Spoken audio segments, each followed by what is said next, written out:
Welcome back to Think as an Investor, Not as a Consumer, a channel where you gotta learn how to manage your financial, that you gotta actually make a positive impact in your community. You gotta help local business and try to create affordable housing with us. Yes, I know it's nearly close to being impossible, but hey, we have to do something. So, welcome back, you guys. Thank you so much for your feedbacks, your valuable time, and all the Happy New Year wishes. Happy New Year for you guys. So last time that we see each other, it was last week and last year. Oh my goodness, it's flying by, right? So you guys have a little bit of homework, and I give you a little bit of topic to keep thinking about it. So now we gotta go straight to the mission: how to create or how you say your financial goals. You have to start with the goal in mind.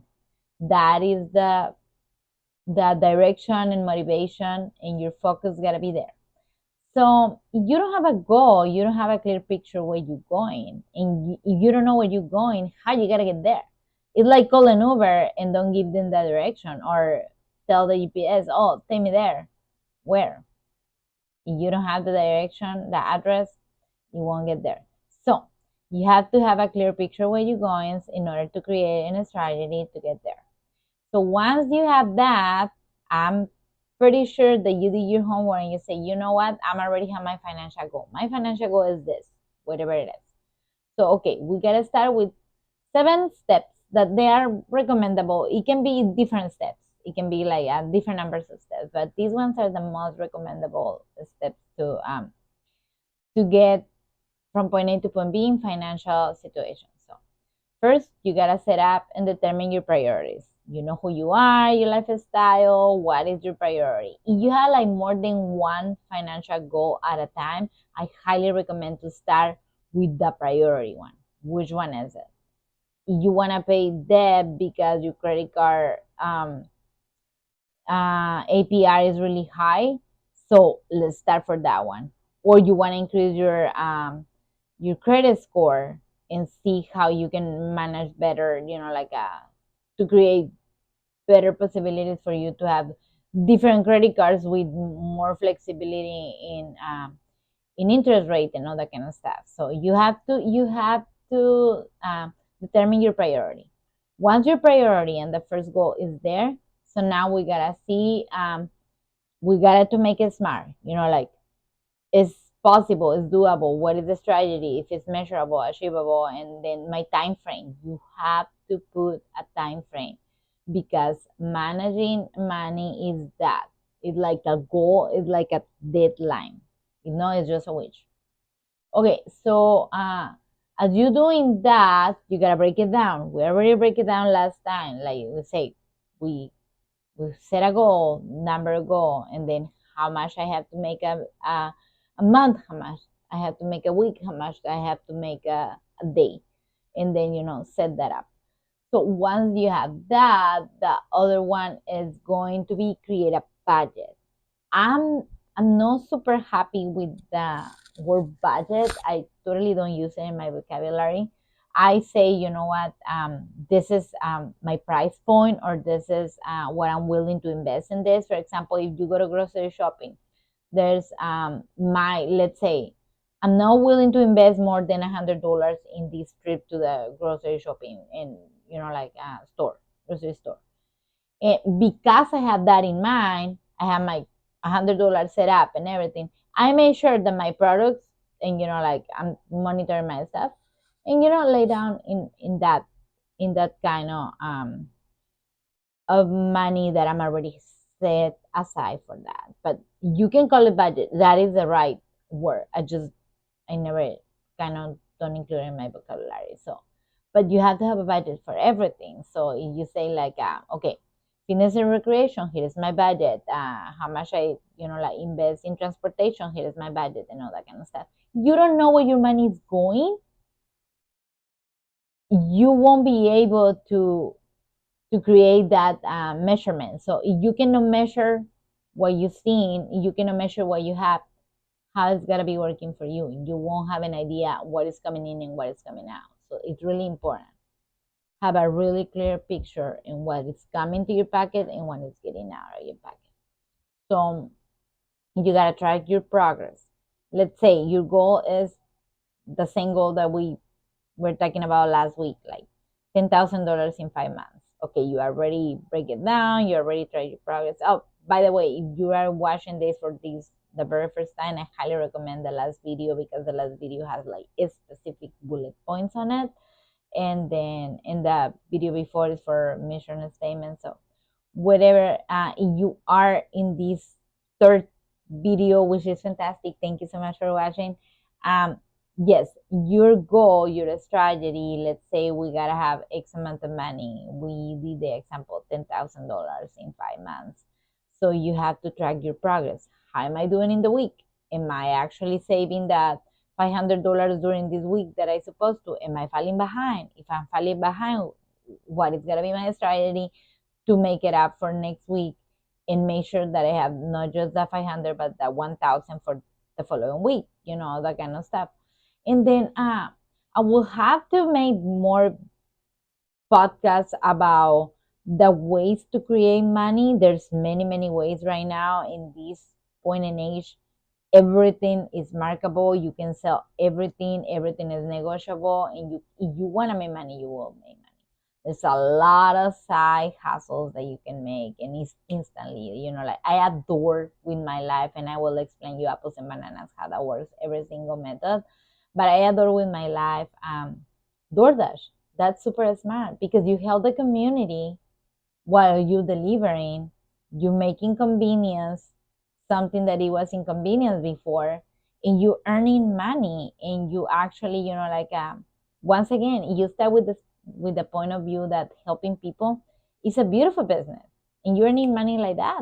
Uber as well, transportation, all that kind of stuff, put people from point A to point B. You're helping people and you're getting money.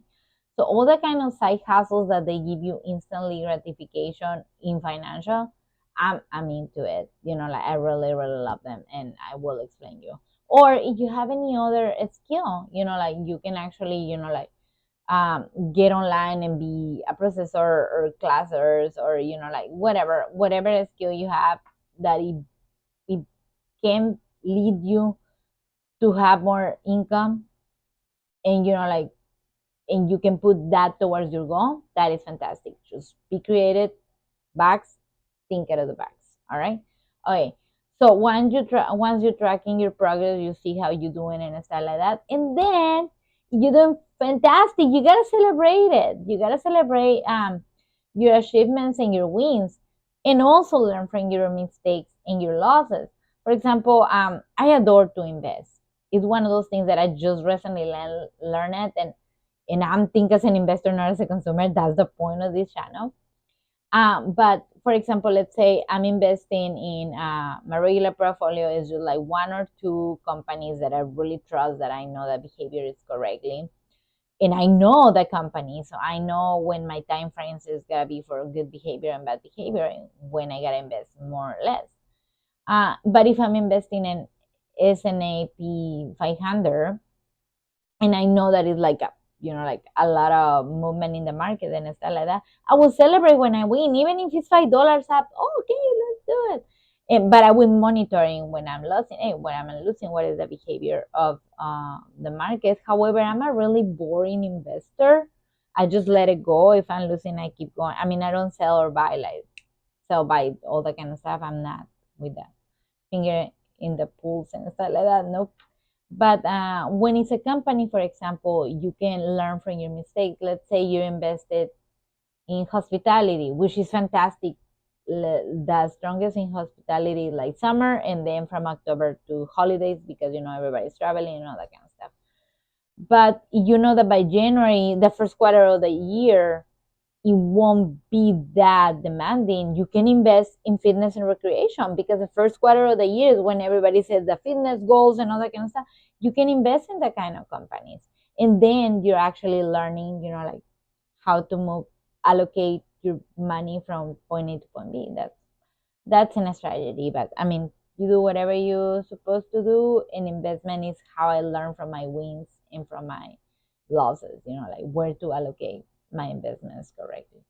And then the last but not least, once you decide your goal, You have your financial goal, your strategy, how you gotta get from point A to point B.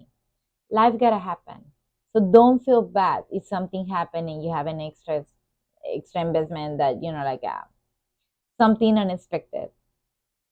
That's why you pay yourself first. That's why you have your safety net. That's why you have your savings, so you can grab them on. And once again, you can recover. Sometimes I have to borrow from one investment to another, from myself to myself. It's like one pocket to another. But it feels good that you don't have to bother anyone. You are just borrowing like one allocation to another. So celebrate your wins and track your progress, have the SMART goal all set up, take control of your money. Because if you don't take control of your money will control you. And that is actually something that you have to have a little bit of more self discipline and self control when you're investing. Like, am I really need this or I just want it? Or the service, for example, like you name it. You have different memberships that you probably don't use ever, but they're still there. They're still clicking your pocket every month. So try to evaluate your life and eliminate those kind of things that they are not bringing you joy, they are not bringing you experience, they are not bringing you anything else. Um, and then invest that money towards your goals, the ones that they gotta actually pay off your debt or make you feel like financial freedom is closer, that kind of stuff. Because being wealthy, guys, is not just having a lot of money. Wealth involves a lot of components. It's like financial stability, of course, is primary. But you also have to be healthy to enjoy your money. And you also have to be in balance with your relationships to somebody to expand your memories with. So wealth is everything, body, mind, and soul in an exponent of I'm strong in financial so I can have freedom of choices. That's the beauty of it. All right, you guys. So I hope with this, you are now a little bit more confident and more motivated and more go get it mindset so you can actually have your goal set up. And let's get this party started. I can't wait for the feedbacks and for the comments and for anything, any questions, anything that you might need to know or learn, or you might need to teach me. Maybe I need more information about this. Just let me know. I'm willing to learn. Always, I'm willing to learn. It's always a room for improvement, and I adore to develop and evolve. So let's do that together, and I guess I'll see you next week. Think as an investor, not as a consumer. Invest your time, your money, your effort correctly, and let's make positive impact together.